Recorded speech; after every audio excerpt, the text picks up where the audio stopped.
السلام علیکم to all of you.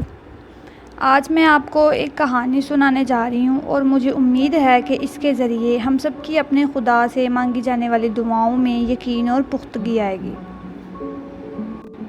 آج سے ہزاروں سال پہلے کی بات ہے کہ ایک بادشاہ تھا۔ وہ ایک دن جنگل میں شکار کے لیے نکلا۔ اسے جنگل میں ایک ہرن نظر آیا۔ وہ اس کے پیچھے دوڑا۔ ہرن کی رفتار کافی تیز تھی، جس کی وجہ سے وہ بادشاہ گھنے جنگلوں میں گھس گیا اور تب تک اس کا گھوڑا بھی تھک چکا تھا۔ اب بادشاہ جنگل میں تنہا تھا۔ اسے شدید پیاس لگ رہی تھی اور گھوڑا بھی پیاسا تھا۔ وہ پانی کی تلاش میں ادھر ادھر گیا۔ آخر کار اسے ایک جھونپڑی نظر آئی۔ اس جھونپڑی کے باہر ایک نوجوان آدمی بیٹھا تھا۔ بادشاہ نے اسے کہا، "کیا مجھے پانی ملے گا؟" نوجوان نے بادشاہ کا لباس دیکھا، گھوڑا دیکھا تو محسوس کر لیا کہ کوئی بڑا آدمی ہے۔ اس نے کہا، "ہاں، تھوڑا سا پانی ہے، پیش کر دیتا ہوں۔" یہ کہہ کر وہ اٹھا اور اندر سے پانی لے کر آیا۔ بادشاہ نے احسان بھری نظروں سے اسے دیکھا اور بولا، "تم جانتے ہو میں ایک بادشاہ ہوں۔ تم میرے محل میں آنا، میں تمہیں انعام ادا کروں گا۔" ساتھ ہی بادشاہ نے ایک کاغذ پر دستخط کر کے کاغذ اسے دے دیا تاکہ کوئی اسے روک نہ سکے۔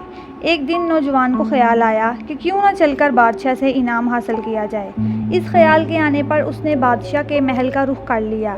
جب وہ محل پہنچا تو اس نے بادشاہ کے دستخط دکھائے تو دربان اسے اندر لے گیا۔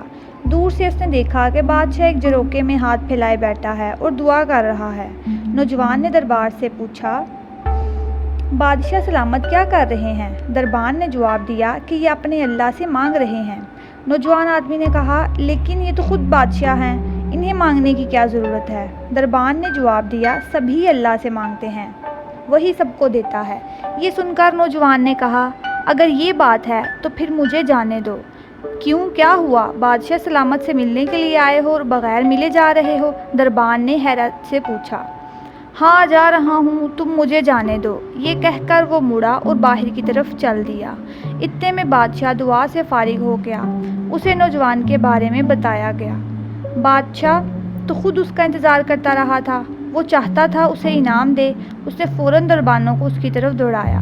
وہ اسے واپس بادشاہ کے پاس لے گئے۔ اب بادشاہ نے پوچھا، "تم مجھ سے ملنے کے لیے آئے اور بغیر ملے واپس چل دیے، آخر یہ کیا بات ہوئی؟" نوجوان نے کہا، "بادشاہ سلامت، میں آپ سے انعام لینے آیا تھا۔ آپ اتنے بڑے بادشاہ ہیں، اس کے باوجود آپ خود اللہ کے سامنے ہاتھ پھیلائے بیٹھے ہیں۔ یہ دیکھ کر میں نے سوچا، تب پھر میں بھی اس سے ہی کیوں نہ مانگوں جس سے آپ مانگ رہے ہیں، جو آپ سے بھی بڑا ہے۔" نوجوان کا یہ جواب سن کر بادشاہ اور دوسرے لوگ بہت زیادہ حیران ہوئے۔ ہم سب کو اللہ پر کامل یقین رکھنا چاہیے اور اپنی چھوٹی سے چھوٹی ضرورتوں اور خواہشوں کے لیے بھی اپنے خدا کے آگے ہاتھ پھیلانے چاہیے، کیونکہ اللہ انسان کو کبھی مایوس نہیں لوٹاتا۔ اسی بات کے اختتام کے ساتھ میں آپ سے اجازت چاہوں گی۔ تب تک کے لیے اللہ حافظ۔